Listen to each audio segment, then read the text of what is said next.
Hola, el Señor les bendiga, qué rico poder llegar hasta ustedes nuevamente a través de este medio. Hoy quiero hablar de un tema en el que se trata de dos personajes, Felipe y el etíope. Ese es el tema. La escritura se encuentra en Hechos capítulo 8, versículo 30 al 34.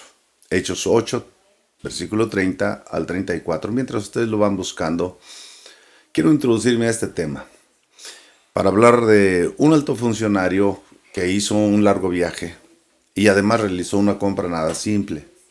Tal vez emocionado por la nueva adquisición o movido por su interés y el deseo de conocer el misterio que encerraba la escritura que él leía en aquel viaje de regreso a su país, o mientras él viajaba de regreso a su país, un ángel le ordena a Felipe, uno de los apóstoles: levántate y viaje al sur por un camino que va de Jerusalén a Gaza, un camino desierto según la escritura.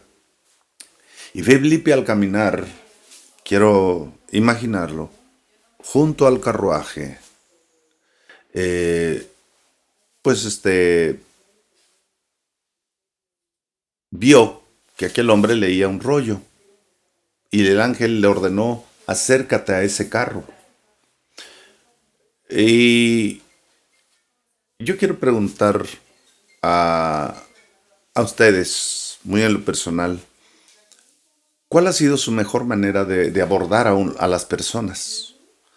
Debo de tener claro, o debemos tener claro, que cada uno es particular. Muy bien.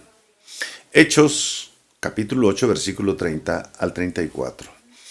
Nos dice: acudiendo Felipe, le oyó que leía al profeta Isaías y dijo: pero, ¿entiendes lo que lees? Y él dijo: ¿y cómo podría si alguno no me enseñare? Y rogó a Felipe que subiese y se sentase con él. Y el pasaje de la escritura que leía era este: como oveja a la muerte fue llevado, y como cordero mudo delante del que lo trasquila, así no abrió su boca. En su humillación no se le hizo justicia.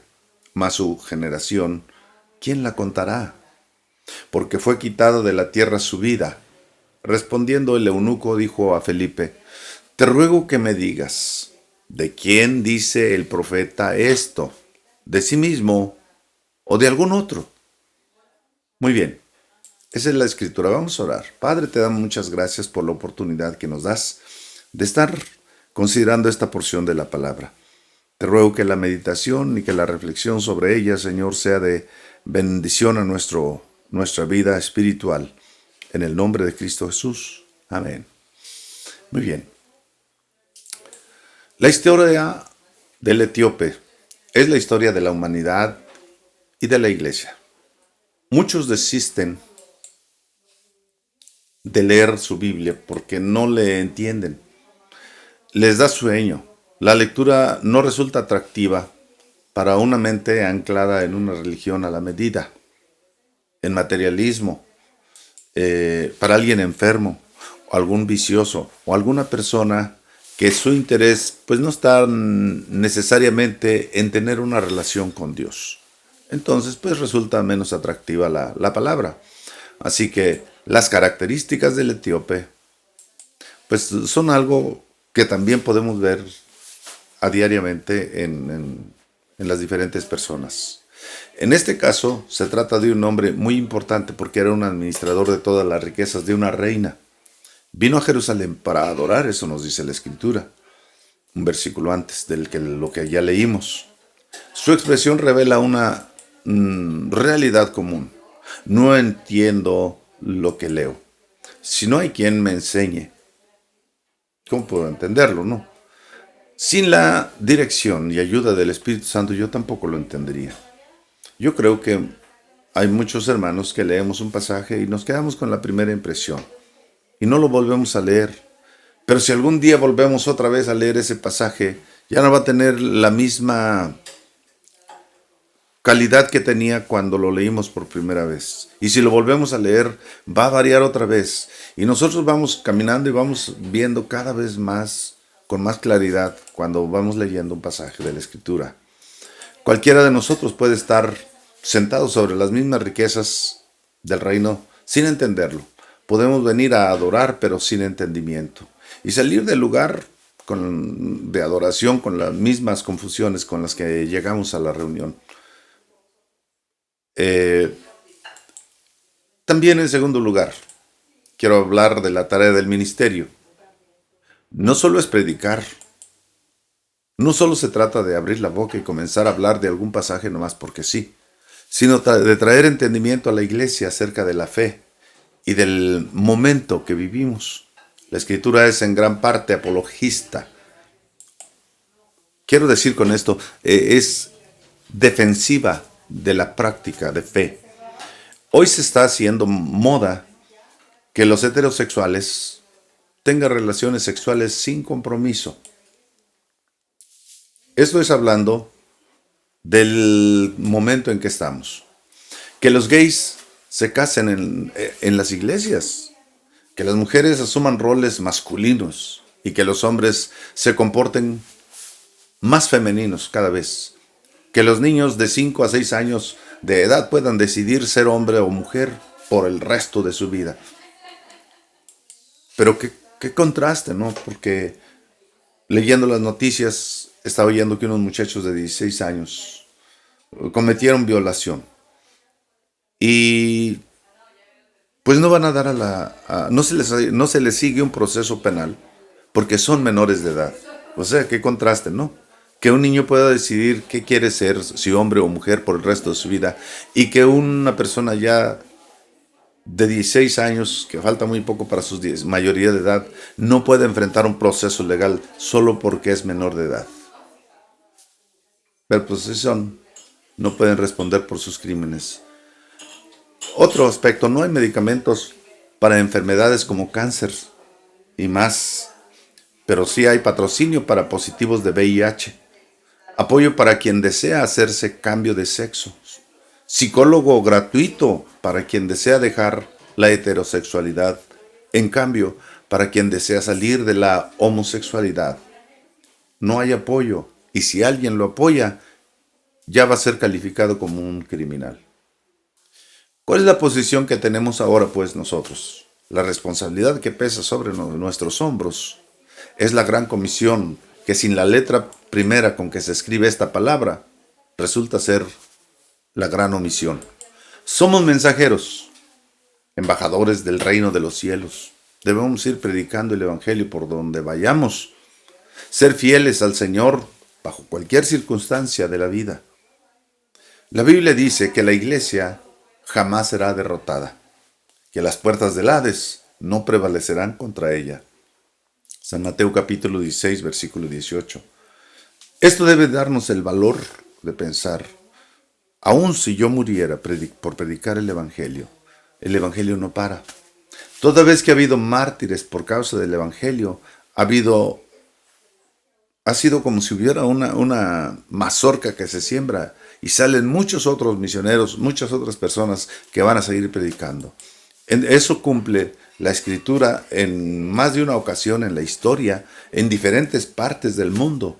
Cuando se mata a un cristiano, surgen muchos otros que proclaman el Evangelio. En tercer lugar, la pregunta que le hizo Felipe, ¿entiendes lo que él es? Que fue la primera manera con que él se introduce a este hombre de Etiopía. Un sabio, más que muchos otros hombres en la tierra, fue Salomón. Y este hombre oró, pero no oró por sabiduría o conocimiento mayor que los demás seres humanos.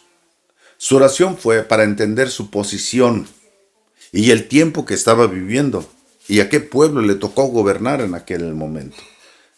De esa fue su oración, de ese tenor fue su oración. Las riquezas del cielo no están lejanas.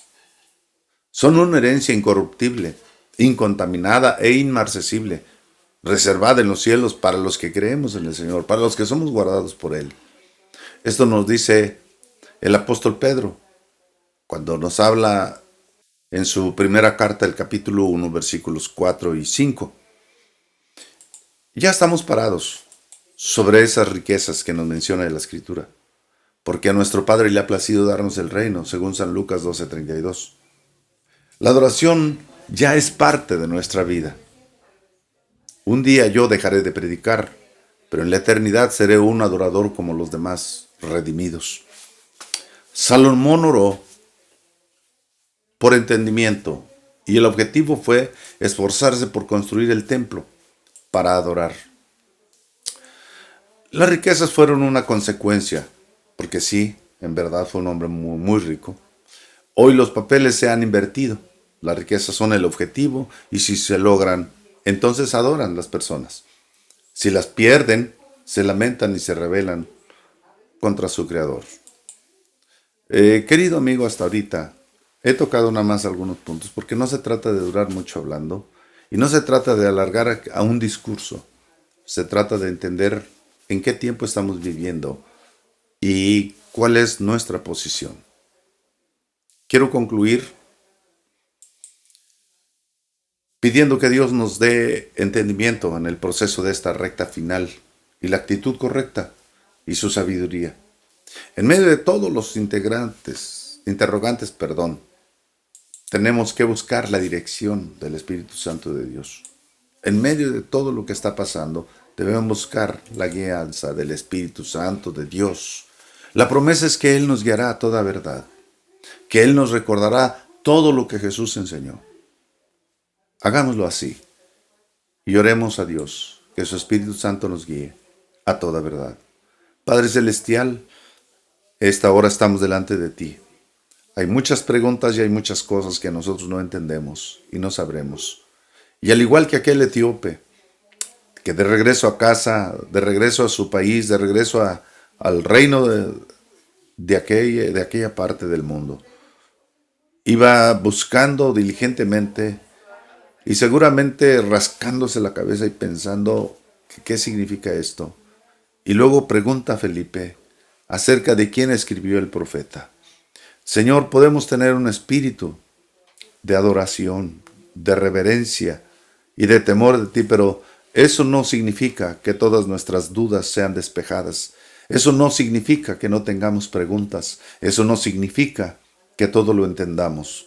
Te ruego que tu Espíritu Santo nos ayude y nos guíe en la comprensión de tu palabra. Cada vez que la leamos, cada vez que oigamos una predicación, que no nos quedemos solamente con aquella primera expresión, pero que nosotros la analicemos cuando estemos en casa. ¿Por qué no? Debería haber preguntas y debería haber respuestas también.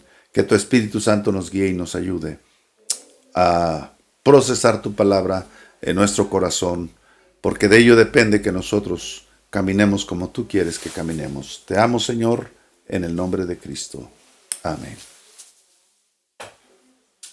Gracias.